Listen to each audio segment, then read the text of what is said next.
Best varicose veins చికిత్సనే పొందండి. నొప్పి లేని చికిత్స కోసం సంప్రదించండి ఎవిస్ హాస్పిటల్.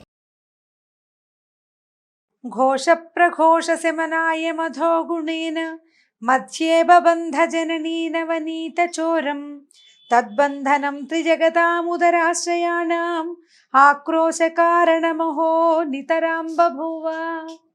భాగవత కథాసుతకి స్వాగతం. చాణూర ముష్టికుల్ని సంహరించిన అనంతరం కృష్ణుడు కంసుణ్ణి సంహరించాడు. కంస వధ తర్వాత తన అమ్మా నాన్నల దగ్గరికి వెళ్ళాడు. అయితే మొదట పిల్లల్ని చూసి ఇంత లోకోత్తరమైన కార్యాలు చేసే వాళ్ళని లోకేశ్వరులుగా భావించి పిల్లలని దరి చేరలేదట వసుదేవుడు దేవకిదేవి. అయితే కృష్ణుడు వారిని తన విష్ణుమాయలో కప్పివేసి మళ్ళీ తమ సంతానం పట్ల వాళ్ళకి ఆసక్తిని కలగజేశాడు. పిల్లల్ని కౌగిలించుకుని చాలా సంతోషించారు. ఈయన ఎట్లా పాదాలు పట్టుకుని అమ్మా నాన్నకి చెప్పాడు, మీ సంతానమై పుట్టి కూడా మేము మిమ్మల్ని ఏ రకంగానూ రక్షించలేదు, మా దారిని మేము ఉన్నాము. వ్యక్తులు మానవులుగా పుట్టిన వాళ్ళు ఏం చేయాలి? తల్లిదండ్రుల్ని, వయోవృద్ధుల్ని, చిన్న బిడ్డల్ని, గురువుల్ని, బ్రాహ్మణుల్ని, సాధువుల్ని మొదలైన వాళ్ళని సమర్థులై ఉండి కూడా పోషించకుండా ఉంటారో వాళ్ళు బతికి కూడా వృధా. మేము మిమ్మల్ని వదిలిపెట్టేసి మా దారిని మేము ఉన్నాము, మీకు చాలా ఓర్పు ఎక్కువ, మా కారణంగానే మిమ్మల్ని కంసుడు చెరసాల్లో పెట్టి బాధిస్తున్నా కూడా సామర్థ్యం ఉండి కూడా, వారించగలిగిన సామర్థ్యం ఉండి కూడా మేము దయమాలిపోయి క్రూరులుగా ఉండి మా దారిని మేము కపట వేషాలు వేసుకుంటూ ఉన్నాము, మా లోపాలు మన్నించండి అని చెప్పి. అంటే నాకు బుద్ధి లేదు నాన్న, నేను బాగా చూసుకోవాల్సింది, నేను సరిగా చూడలేదంటే, లేదు నాయన నీకంటే నాకెవరెక్కువ అంటాడు తండ్రి. వ్యామోహంలో పడిపోతారు ఆ మాటలకి. అట్లా వాళ్ళకి సంతోషం కలిగించే చాలా మాటలు చెప్పాడట కృష్ణుడు, మోహింపజేసేసాడు. అట్లా మోహింపజేసి వాళ్ళు చాలా ఆనందంతో పిల్లల్ని, తమ కుమారులని ఒళ్ళో కూర్చోబెట్టుకున్నారు. ప్రేమాతిశయంతో మాటలు రాక మౌనం వహించారు. కన్నీళ్లతో కుమారుల శిరస్సులు తడిపేశారు. అసలు వదిలిపెట్టకుండా కుమారులిద్దరినీ కౌగులించుకుని ఉండిపోయారట తల్లి తండ్రి అయిన దేవకి వసుదేవులిద్దరు. కాసేపటికి వాళ్ళు స్వాంతనం చెందాక తల్లికి తండ్రి అయినటువంటి ఉగ్రసేన మహారాజును చూసి కృష్ణుడు ఇట్లా చెప్పాడట, రాజేంద్ర, ఏయాతి శాపం వల్ల వీరులైనప్పటికీ యాదవులు రాజపీఠం అధిష్ఠించడానికి వీల్లేదు. కాబట్టి ఈ భూమికి నీవే అధిపతిగా ఉండు, మేము నిన్ను సేవిస్తాం, మేము రాజ్యం తీసుకోము. అంటే రాజు కృష్ణుడి చేతిలో మరణించాడు. ఇప్పుడు రాజు ఎవరవ్వాలి? అయితే కృష్ణుడు అవ్వాలి, లేకపోతే వాళ్ళ అన్నయ్య అవ్వాలి, అది కాకపోతే వాళ్ళ నాన్న అవ్వాలి. కానీ ఈయన ఒప్పుకోలేదు. కృష్ణుడు ఏం చెప్పాడంటే, మాకు రాజ్యపీఠార్హత లేదు, కాబట్టి నువ్వు రాజ్యాన్ని తీసుకో. ఇతర రాజులంతా మేము నిన్ను సేవిస్తూ ఉంటాం కాబట్టి ఇతర రాజులందరూ నీకు కప్పం చెల్లిస్తారు. రాజులేమిటి, దేవతలైనా నీకు కప్పం చెల్లించవలసిందే. కాబట్టి అందరూ నిన్ను శిరసావహిస్తారు. వేడుకతో రాజ్య పరిపాలనానికి సిద్ధపడు, నువ్వు తప్పకుండా రాజ్యం చేయమని ఉగ్రసేన మహారాజుకు చెప్పాడు. ఈ విధంగా పలికి ఏం చేశాడు ఈయన? మధురా నగరానికి రాజుగా ఉగ్రసేన మహారాజుని అభిషేకం చేయించాడు. తర్వాత ఏమైంది? కృష్ణుడు పూర్వం కంసుడి భయం వల్ల ఇతర దేశాల్లో అక్కడ ఇక్కడ పారిపోయి తలదాచుకున్నటువంటి తమ జ్ఞాతులు చుట్టాలు అయిన యదువులు, వృష్టులు, భోజులు, మధువులు, దశార్హులు, కుకురులు, అంధకులు ఆదిగా కలిగినటువంటి వాళ్ళందరినీ పిలిచాడు. వీళ్ళందరూ ఏంటంటే అన్నదమ్ములు, అక్క చెల్లెళ్ళ పిల్లలు, అన్నదమ్ములే, జ్ఞాతులని చెప్తున్నారు. ఇన్ని వంశాలకు చెందిన వాళ్ళని కూడా పిలిచాడు. ఇప్పుడు అంధక వంశం కాదు, వీళ్ళలో దశార్హ వంశానికి చెందిన వాడే అక్రూరుడు, అన్నదమ్ముల వరుస వాళ్ళందరినీ పిలిపించి వాళ్ళకి కలిగేలాగా ధనాధికాల్ని బహుకరించి వాళ్ళ సొంత ఇళ్లలో, అంటే ఇళ్ళు వదిలిపెట్టి పారిపోయారు, వాళ్ళ ఇళ్లలో వాళ్ళు ఉండేలాగా ఏర్పరిచాడట. తర్వాత ఏమనుకున్నారు? ఆ మధురా నగరంలో ఉన్న పట్టణంలో ఉన్న వాళ్ళంతా చాలా సంతోషంగా కలిసి ఉంటూ ఎంత బాగున్నారో అట. అప్పుడు ఈయన ఏం చేశాడంటే, కృష్ణుడు, బలరాముడు నందుడి దగ్గర కూర్చున్నారు. మేము తండ్రిని చూడలేదు, తల్లిని చూడలేదు, యశోదాదేవి నువ్వు మీ ఇద్దరే మా తల్లిదండ్రులని భావిస్తూ ఉన్నాం. ఇంతకుముందు ఎవ్వరు ఏ తల్లిదండ్రులు తమ పిల్లల్ని ఇంత గారాభంగా పెంచల, అంత గారాభంగా మీ ఇద్దరు మమ్మల్ని ఇద్దరిని పెంచారు. మీ మంచితనం వల్లే, మీ గొప్పతనం వల్లే ఏ వయసుకు తగిన ఆట ఆ వయసుకు ఆడుకుంటూ మేము హాయిగా పెరిగాం మీ నీడలో. ఇక్కడ మధురా నగరంలో ఉన్న చుట్టాలందరికీ మేలు కలిగించి పట్టణంలో ఉన్న వాళ్ళందరూ సుఖశాంతులతో ఉన్నారని చూసుకుని అప్పుడు మేము మళ్ళీ రేపల్లెకి వస్తాము, మన వాళ్ళందరికీ చెప్పండి అని చెప్పాడు. మీరు గోకులంలో ఎంతో ప్రేమతోటి మమ్మల్ని ఎంత బాగా చూసుకున్నారో ఆ ప్రేమని, ఆ ప్రేమాతిశయాన్ని, ఆ ఆపేక్షని మేము ఎప్పటికీ మర్చిపోలేము అని చెప్పి కృష్ణుడు ఆ వస్త్రాలు, ఆభరణాలు వాటితోటి అందరికీ బహుకరించి వచ్చిన గోపాలకులందరికీ నందుడి వంశం వారికి, నందుని స్నేహితులు, ఆయన వెనకాలుండే సేవక జనం మొత్తం అందరినీ కూడా చక్కగా తగు రీతిన సన్మానించి పంపించేశాడు వెనక్కి.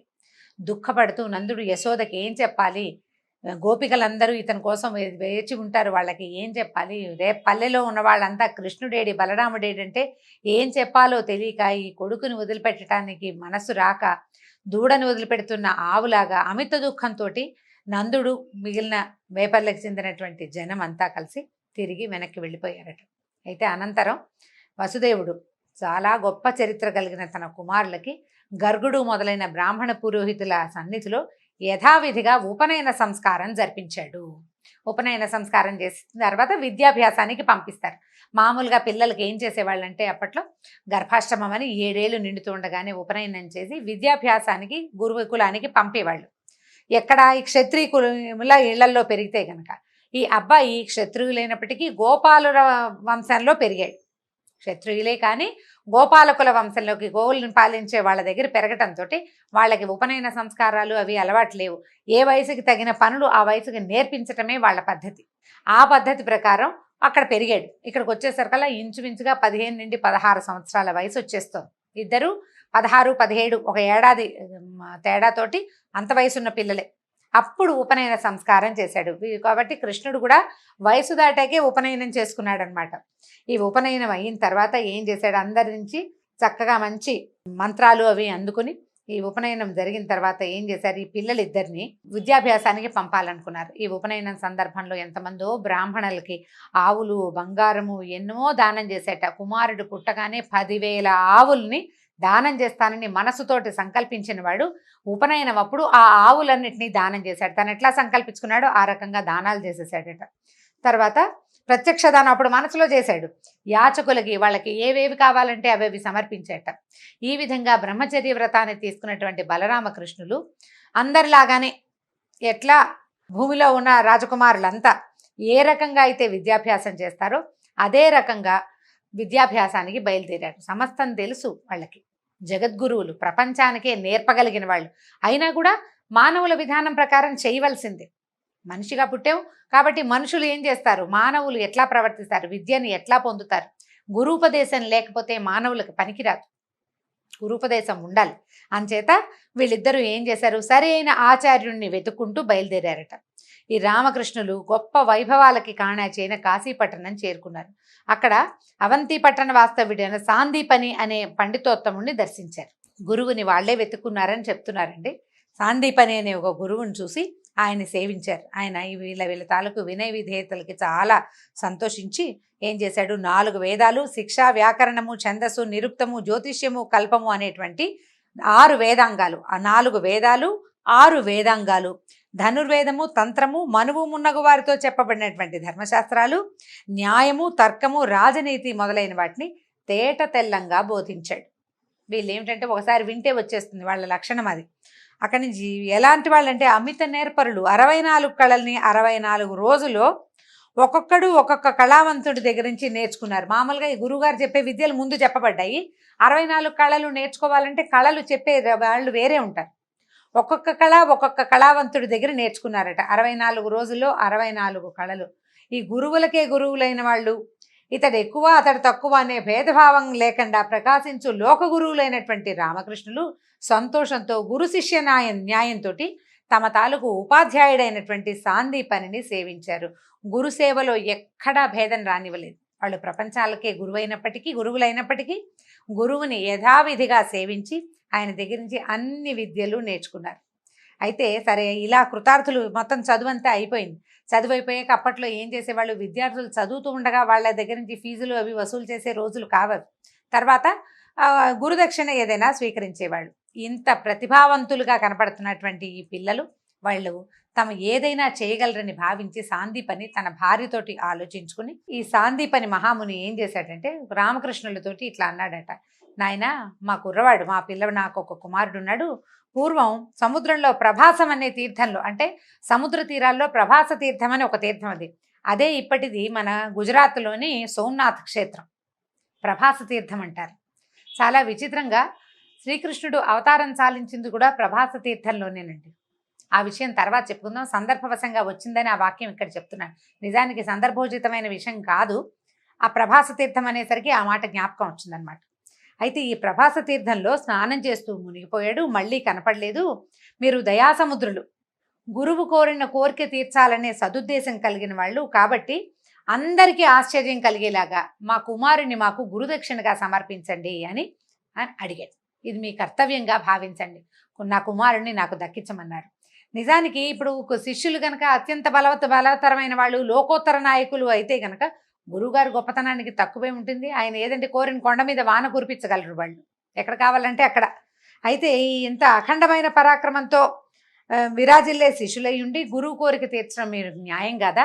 కాబట్టి దయచేసి నా కుమారుణ్ణి నాకు తెచ్చివ్వండి, అదే నాకు మీరు ఇచ్చేటువంటి గురుదక్షిణ అన్నారు. అని చెప్పేసరికల్లా నిజానికి ఇది మానవులకి సాధ్యపడే వ్యవహారం కాదు. సముద్రంలో మునిగిపోయాడు అంటే జీవించి ఉండకపోవచ్చు. నీట మునిగిన వాడు మళ్ళీ వస్తాడా? రాడు. కానీ వీళ్ళు ఇంత విద్య నేర్పిన గురువుకి న్యాయం చేయదలుచుకుని ఉన్నారు. చేయదలుచుకుని ఉండి ఇద్దరు ఏం చేశారు, ఆ మంచి పెద్ద రథం ఒకటి దాన్ని ఎక్కి సముద్రం దగ్గరికి వెళ్ళారు. ప్రభాస తీర్థానికి వెళ్ళారనమాట. సరే, ఎదురులేని రథం, బ్రహ్మాండమైన రథం. ఈ సముద్రుడి దగ్గరికి వెళ్ళి ఏమన్నారు, సముద్రుడా, మంచి బుద్ధితో సద్బుద్ధి కలిగిన వాడివై మా గురువుగారు అబ్బాయిని తెచ్చి మాకు అప్పచెప్పు. ఏమైనా కనుక సమాధానం సరిగ్గా చెప్పకపోయావో అంటే ఎదురు మాట్లాడేవో నిన్ను ఇంకింపజేసే బాణాలు వేస్తాం మేము నీ మీద అని గట్టిగా చెప్పారు. చెప్పేసరికల్లా సాగరుడు మానవ రూపంలో వచ్చాడు. దైవ రూపం అంటే ప్రత్యక్ష రూపంలో వచ్చి, మానవ రూపం అని చెప్పకూడదండి, ప్రత్యక్షంగా కనపడ్డాడు.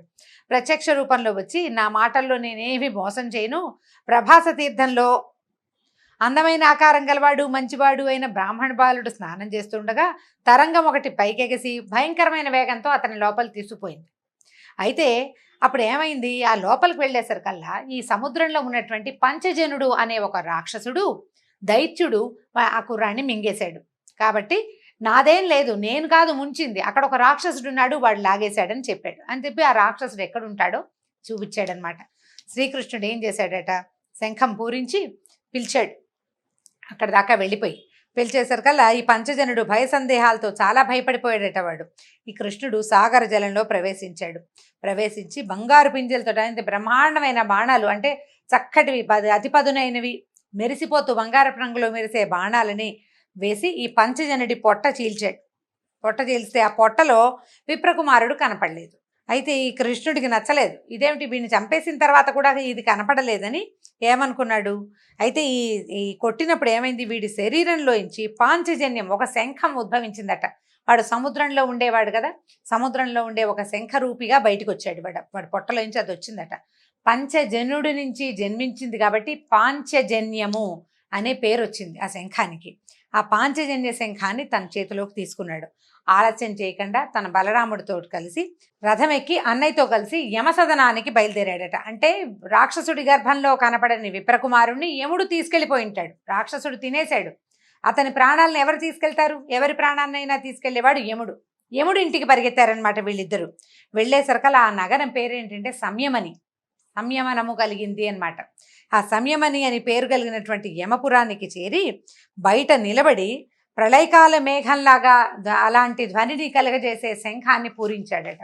ఈ శంఖ శబ్దాన్ని వినేసరికల్లా యముడు అనుకున్నాడు, ఇదేమిటి, నేను ఇంత బలశాలిని, ఇంత గొప్పవాడిని, ఏ ప్రాణి నా నుంచి తప్పించుకోలేదు, నాకు కోపం తెప్పించేలాగా ఎవడో నా వాకిట్లో నిలబడి శంఖం పూరిస్తున్నాడు, వాడి సంగతి చూస్తానని బయటికి వచ్చిన యముడు పక్కపక్కన నిలబడిన బలరామకృష్ణుల్ని చూడంగానే అతనికి తెలిసిపోయింది, తమ లీలను చూపటానికి నరావతారంలో జన్మించినటువంటి నారాయణ స్వరూపునిగా కృష్ణుణ్ణి, ఆయన యొక్క సహోదరుడిగా ఆదిశేషువుని గమనించాడు, తెలుసుకున్నాడు.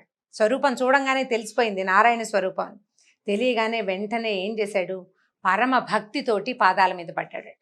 నా ఇంటికి వచ్చావు, నీకు ఏం కావాలో చెప్పమని అడగంగానే అప్పుడు అచ్యుతుడు ఏం చెప్పాడంటే, ఓ యమధర్మరాజా, మా గురువు యొక్క కుమారుడు, అతనిలో ఏం తప్పుందో తెలియదు, నువ్వు అతన్ని తెప్పించేసుకున్నావు నీ దగ్గరికి, అతన్ని నాకు అప్పచెప్పు, అతను కావాలి అనగానే యమధర్మరాజు ఇంకొకళ్ళ దగ్గర అయితే వీడికి సమయం అయిపోయింది అలాంటివి చెప్పేవాడేమో, కానీ భగవంతుడి దగ్గరికి ఏం చెప్తాడు, వెంటనే ఇదిగో వీడు తీసుకెళ్ళిపోండి అని చెప్పేసి సాందీపని మహర్షి కుమారుణ్ణి తెచ్చి అప్పచెప్పేశాడట.